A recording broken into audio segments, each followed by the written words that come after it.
You'll have to forgive me. As a social worker, I'm a lot more comfortable listening to big groups of people than I am to talking to them. But in 2011, I was a junior at Mount Lake Terrace High School in a suburb just north of Seattle when President Obama announced that Don't Ask, Don't Tell, the policy requiring lesbian, gay, and bisexual service members to stay closeted, was finally ending. I began to think more about what my own career may look like. My grandfather and step-grandfather had both served during the Korean War, one stateside and one along the 38th parallel, who was awarded a Purple Heart. Several of my cousins have served in the Army and Navy.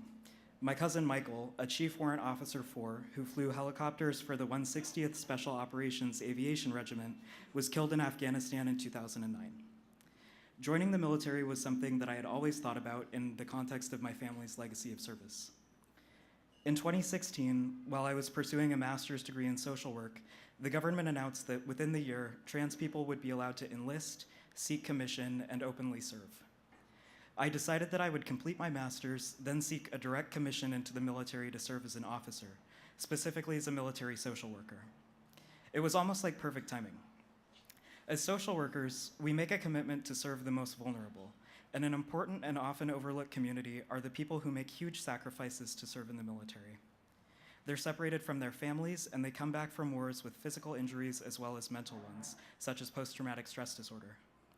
We mental health professionals have a commitment to remember them, and that is how I would like to serve my country. Everything was on track. Then, on the morning of July 26th last year, I woke up to President Trump's infamous tweet saying that he would ban trans people from the military because their medical costs were a burden. After the tweet, I got a flood of outreach from friends, both trans and cis, asking if I'd seen it. At first, I was really confused that such a serious policy decision could be announced via a tweet.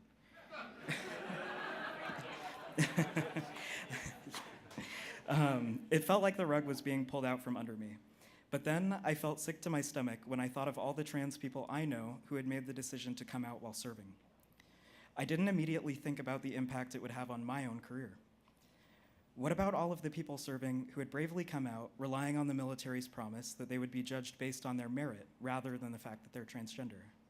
What about all the people wondering whether they would have jobs the next day? Shortly after I recognized the impact the tweeted ban could have on my future, I reached out to the Lambda Legal help desk to share my story and why I knew that I would be harmed if the Trump administration implemented the tweeted ban. The lawyers at Lambda Legal quickly returned my message and took great care to listen to my story. I was so grateful that they were dedicated to fighting for the rights of transgender service members and trans people who plan to join the military, and specifically about me. The more I communicated with the lawyers on the litigation team, the more I came to understand just how smart and strategic they were going to be about pursuing a case against the government. I knew I could trust them, and I wanted them to fight for me.